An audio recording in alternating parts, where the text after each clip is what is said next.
ওই জানৈ ধানে দায়ে গহলা এই জান পাছলৈ নাচালা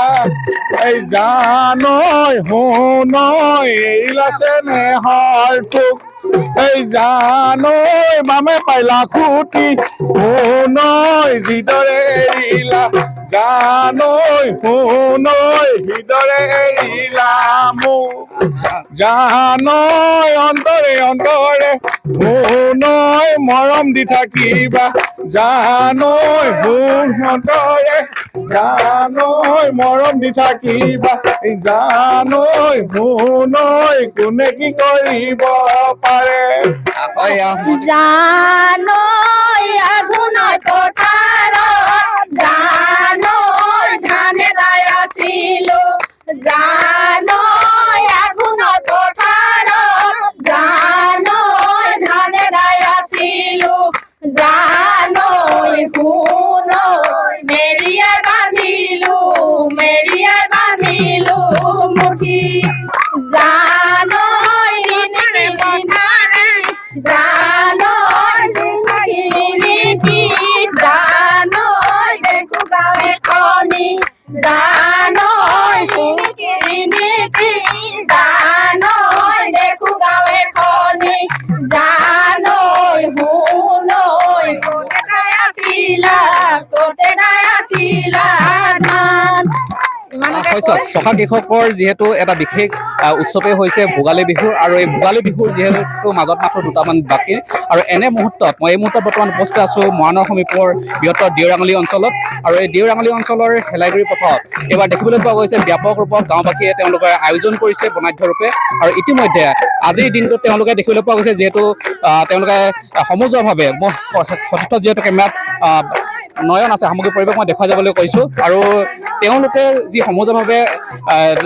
নৰা কটা পৰ্বৰ পিছত বা যিসমূহ স্থান লৈছে তেওঁলোকে চাফ চিকুণ কৰাৰ পিছতে তেওঁলোকে এইদৰে লাইখুটা স্থাপনৰ পিছত সমজুৱাভাৱে তেওঁলোকে গীত পৰিৱেশন কৰা পৰিলক্ষিত হৈছে আৰু ইয়াতে মন্ত্ৰীগৰাকী বিশিষ্ট হিচাপে আমি উপস্থিত দেখিছিলোঁ আমি পোনে পোনে কথা পাতিম মই দেখিছোঁ বিহুৰ মাজত মাথো দুটামান দিন বাকী আছে আৰু চহা জীৱনৰ কৃষকসকলৰ মুখ্য অনুষ্ঠান হিচাপে হৈছে ভোগালী অনুষ্ঠানটো আৰু ভোগালীৰ বাবে এই হেলাইগুৰি পথাৰত এটা ব্যাপক ৰূপত আয়োজন কি ক'ব ইতিমধ্যে আজি হেলাইগুৰি আৰু জেলুকনি দুইখন গাঁৱৰ ৰাইজ লগ লাগি প্ৰাক ভোগালী অহা 9 জানুৱাৰী তাৰিখে ইয়াতে এক ভোগালী উৎসৱ হ'ব আৰু আজি লাই খুঁটা পুতাৰ অনুষ্ঠান ইয়াত সকলো গাঁৱৰ মহিলা পুৰুষ যুৱক যুৱতী গোট খাইছে ময়ো আহি ইয়াতে লাই খুঁটা পুতাৰ উপস্থিত খুব ভাল লাগিছে আমাৰ পৰম জাতীয় উৎসৱ ভোগালী বিহুক আমি আদৰা ইয়াৰ পৰম্পৰা ৰক্ষা কৰা বৈশিষ্ট্য ৰক্ষা কৰা গাঁৱে ভূঞে ইয়াৰ পৰাই আৰম্ভ হৈছে ইতিমধ্যে এই পথাৰ ইতিমধ্যে দাৱনীসকলে ধান দাই নাচিছে বাগিছে আৰু তেওঁলোকে ধান কাটি শেষ হৈছে আৰু এই গোটেই ব্যৱস্থাটো গাঁৱলীয়া সমাজৰ প্ৰতিচ্ছবিখন ইয়াত ভাঁহি উঠিব আমি ভাবোঁ অসমৰ ৰাইজক আহ্বান জনাইছোঁ ইয়াতে আহক বৰফ ফূৰ্তি কৰিব মাঘ বিহু বুলি আৰু ইয়াৰ যিখিনি পৰম্পৰা দেখিবলৈ পাব ভেলাঘৰ মেজিঘৰ নামঘৰ কি গোটেইখিনি ইয়াত ভঁৰাল কেনেকুৱা কুকুৰা গঁৰাল কি এইখিনি গাঁৱৰ বৈশিষ্ট্য এই অসমীয়া সমাজৰ এই চৰিত্ৰ আৰু বৈশিষ্ট্যখিনিয়ে আজি অসমীয়া জাতিক প্ৰাণ দিছে আমি এইবিলাক ইয়াত দেখুৱাবৰ কাৰণে এইবাৰ ভোগালীত এয়া জেলুকনি আৰু হেলাই গাঁওবাসী ৰাইজ উঠি আহিছে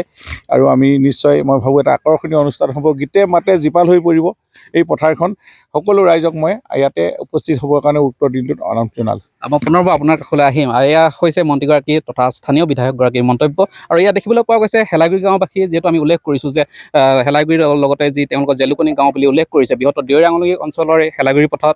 এইবাৰ ব্যাপক ৰূপত তেওঁলোকে আয়োজন কৰিছে আৰু বহু মহিলাসকল দেখিছোঁ আমি পথাৰত তেওঁলোকে যিসমূহ নৰা আছিল নৰা মুকলি কৰি এই লাইখুটাৰ বাবে তেওঁলোকে যি আগবাঢ়ি গৈছিল বা মন্ত্ৰী ডাঙৰীয়া উপস্থিতিত এতিয়া লাইখুটা স্থাপন কৰাৰ পিছতে তেওঁলোকে এইদৰে সাজু হৈছে আমি কথা পাতিবৰ বাবে চেষ্টা কৰিম মই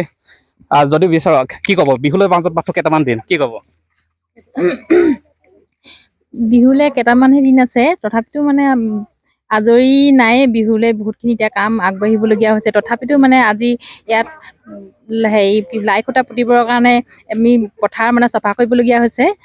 সেইকাৰণে সমূহ ৰাইজে মানে পথাৰ চফা কৰা হ'ল। চফা কৰি মেলি আমি এতিয়া খানা এটা আয়োজন কৰা হৈছিল, খানাটো খালোঁ সকলোৱে মিলিজুলি। এতিয়া আমাৰ মন্ত্ৰী মহোদয়ে উপস্থিত হ'লহি, উপস্থিত হৈ তেওঁ মানে লাই খুঁটা পুতিবলৈ মানে আগবাঢ়িল। হয়, এগৰাকী তেওঁৰ এই গাঁৱৰে গৃহিণী, ইতিমধ্যে তেওঁ উল্লেখ কৰিছে। মই যদি বিহু আপোনালোকে গুণগুণাই আছিল, মন্ত্ৰী ডাঙৰীও আছে, মন্ত্ৰী ডাঙৰীয়েও গীত পৰিৱেশন কৰে আজিকালি। আপোনালোকৰ কেনেধৰণৰ অনুৰোধ থাকিব তেওঁলৈ, আৰু আপোনালোকে কি গীত গাব? আমি সকলো মহিলাই বিহু গাম, আৰু আমাৰ যিখিনি অনুষ্ঠান হ'ব তাত আমি চবতে যোগদান কৰিম। আৰু মহোদয়লৈ আমাৰ এটাই অনুৰোধ, আহক সেইদিনাও আহি আমাক সকলোকে উৎসাহ উদ্দীপনা দিয়ক। ভোগালী বুলি ক'লে খাদ্য সম্ভাৰলৈ মনত পৰে, যিহেতু এখন ছবি ভাহি আহে। কেনেধৰণে প্ৰস্তুত? আমি সকলোৱে মিলি পিঠা পনা আদি কৰি, আকৌ আমি হয়তো আহোম মানুহ, আমি সাজৰ ৰহিপা, গাহৰি মাংস পোৰা, হাঁহ কুকুৰা সকলোখিনি আয়োজন কৰিছোঁ।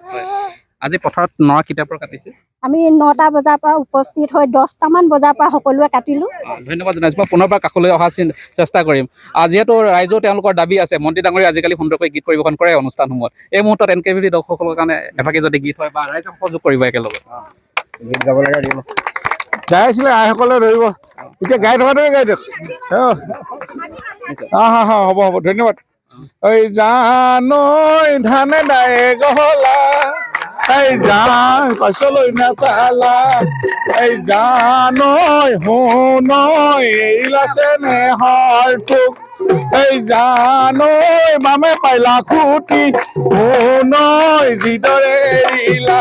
জানৈ শুনৈ হৃদৰে এৰিলা মোক, জানৈ অন্তৰে অন্তৰে শুনৈ মৰম দি থাকিবা, জানৈ শুন অন্তৰে, জানৈ মৰম দি থাকিবা, জানৈ শুনৈ কোনে কি কৰিব পাৰে। মন্ত্ৰীগৰাকীয়ে মুখত তেওঁৰ গীতৰ যি অসমীয়া থলুৱা গীত গাইছে। মই গাঁওখনৰ প্ৰধানগৰাকীক পাইছোঁ, দেখিছোঁ এক বিশাল আয়োজন, আৰু ইতিমধ্যে মন্ত্ৰীগৰাকীৰ উপস্থিতিত আপোনালোকে লাইভটো আজি স্থাপন কৰিছে। এই বনাই থোৱা কাৰ্যসূচী কিহৰ বাবে, আৰু ইতিমধ্যে উল্লেখো কৰিছোঁ আমি যে ভোগালী বিহুলৈ মাজত দুটামান বাকী, কেনেধৰণৰ কাৰ্যসূচী? নিশ্চয় আজি আমি অতি সুখী, আমাৰ অতি মৰমৰ, আমাৰ শ্ৰদ্ধাৰ, আমাৰ কেবিনেট মন্ত্ৰী সন্মানীয় যোগেন মহন ডাঙৰীয়া আমাৰ মাজত উপস্থিত হৈছে। খুব ভাল লাগিছে। আমাৰ প্ৰস্তুতি হৈছে, আমি ভোগালী বিহুৰ বাবে আমি প্ৰস্তুতি চলাইছোঁ, আৰু জেলুকনি আৰু হেলাগুৰি গাঁও দুইখনে আমি ভোগালী প্ৰস্তুতি চলাইছোঁ। লগতে আৰু এটা সংযোজন হৈছে, NKTV প্লাছেও বিষয়ববীয়াসকল, বিশেষকৈ এই কি কয় অনুপম চক্ৰৱৰ্তী ডাঙৰীয়া আমাৰ মাজত উপস্থিত হ'ব সিদিনা 9 তাৰিখৰ দিনা। আৰু লগতে আমাৰ এই অসমৰ জনপ্ৰিয় কেইগৰাকীমান শিল্পীও আমাৰ মাজত থাকিব। আমাৰ সোণত সুৰগা চৰিব। নিশ্চয় আমি সকলোকে আমন্ত্ৰিত কৰিম যে আমাৰ এই হেলাগুৰি জেলিকনি গাঁৱত যি অনুষ্ঠিত ভোগালী উৎসৱ আমি প্ৰস্তুতি কৰিছোঁ, এই প্ৰস্তুতিত সকলো অসমৰ ৰাইজে আহি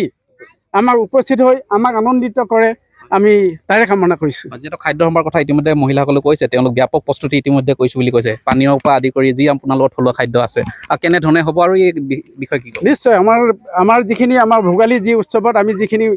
আমি প্ৰস্তুতি কৰোঁ, গাঁও সমাজত পৰম্পৰা যিখিনি আমাৰ থাকে, জা জলপানৰ পৰা আমাৰ ঘৰুৱা ৰহিলৈকৈ আমাৰ ইয়াত থাকিব। গাহৰি মাংস পোৰা থাকিব, কুকুৰা পোৰা থাকিব, মাছৰ পোৰা থাকিব, আৰু বিভিন্ন যিখিনি আমি খাদ্য সম্ভাৰ আমি খাওঁ গাঁও সমাজত, যিটো আমাৰ পৰম্পৰা, সেইখিনি সকলো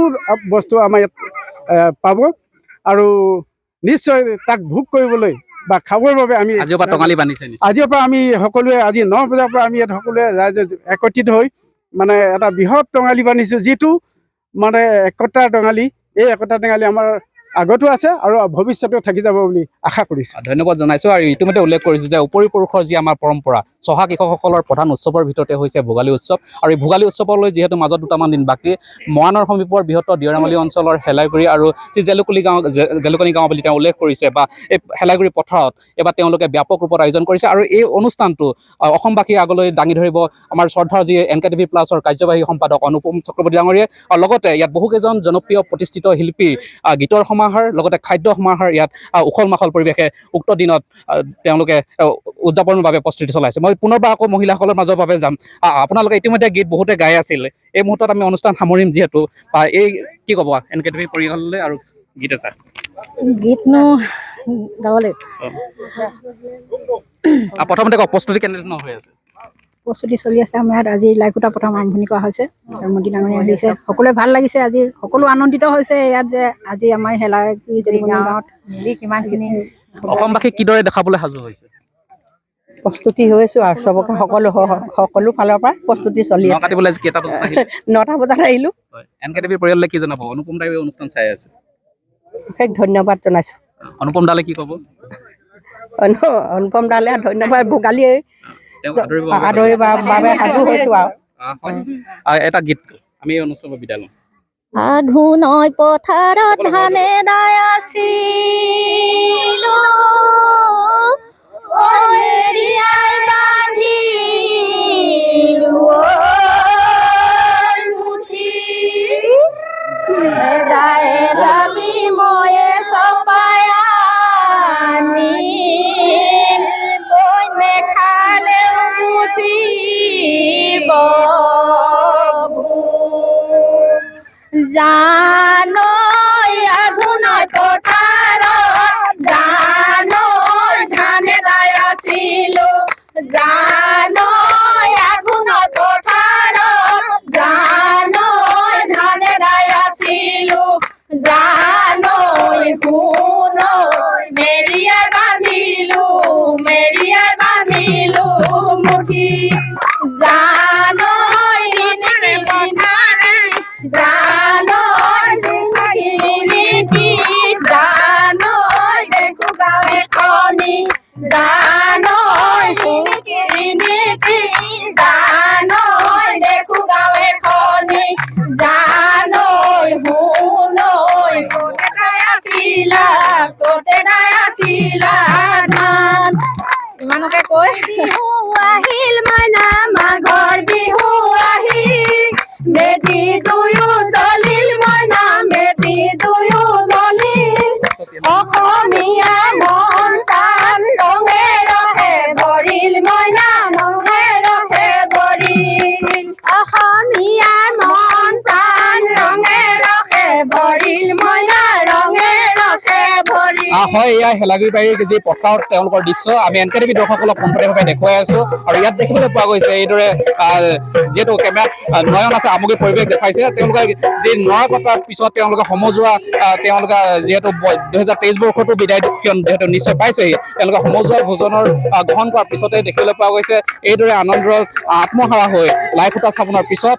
এইদৰে গীতৰ সমাহাৰ দেখিবলৈ পোৱা গৈছে আৰু উল্লেখ মই পুনৰবাৰ কৰিছোঁ যে অসমৰ বহুকেইজন জনপ্ৰিয় প্ৰতিষ্ঠিত শিল্পী গীতৰ সমাহাৰ লগতে থলুৱা খাদ্যৰ সমাহাৰে এই হেলাগুৰিবাসী বা হেলাগুৰি জেলেকনি গাঁৱৰ লগতে তেওঁলোকে সহযোগত বৃহত্তৰ দিৰাঙলী অঞ্চলৰ যি হেলাগুৰি পথাৰ তেওঁলোকে আয়োজন কৰিছে এই বৰ্ষৰ ভোগালী তেওঁলোকে উদযাপনৰ বাবে আৰু এইদৰে দেখিবলৈ পোৱা গৈছে আনন্দত তেওঁলোক মতলীয়া হৈ পৰা আৰু আজি সমজুৱাভাৱে তেওঁলোকে নৰা কটাৰ পিছতে এইদৰে তেওঁলোকে ভোজন গ্ৰহণ কৰাৰ পিছত এনেধৰণে আনন্দত মতলীয়া হৈ পৰা দেখিবলৈ পোৱা গৈছে আৰু যিহেতু এনকেটিভিৰ মুখ্য ইয়াত অতিথি হিচাপে উপস্থিত থাকিব বা এনকেটিভিৰ পৰিয়ালে যি এই পথাৰখনৰ পৰাই অসমবাসী ৰাইজলৈ এই যি বৃহত্তৰ অঞ্চলটোৰ বিভিন্ন জনগোষ্ঠীয়ে বসতি কৰা এটা অঞ্চল আৰু ইয়াত পৰম্পৰাসমূহ দাঙি ধৰিবৰ বাবে চেষ্টা কৰিব বিশ্ববাসীৰ আগত আৰু ইয়াত নিৰ্দিষ্ট বা মুখ্য আকৰ্ষণ হিচাপে উপস্থিত থকাৰ এনকেটিভিলৈ তেওঁলোকে স্বাগতমভাৱে সাজু হৈ আছে আৰু লগতে পুনৰবাৰ মই উল্লেখ কৰিব বিচাৰিম যে জনপ্ৰিয় যি এজন ৰাজ্যৰ সাংবাদিক জগতৰ এজন জনপ্ৰিয় সাংবাদিকেই হৈছে নামৰ বহুকেইজনৰ ভিতৰত অনুপম চক্ৰৱৰ্তী আৰু এই অনুপম চক্ৰৱৰ্তী বা তথা কাৰ্যবাহী সম্পাদক এনকেটিভি পৰিয়ালৰ কাৰ্যবাহী সম্পাদকক কাষৰ পৰা পোৱা প্ৰতিলক্ষে এইদৰে তেওঁলোকৰ আনন্দ আৰু উৎসাহ উদ্দীপনা হয়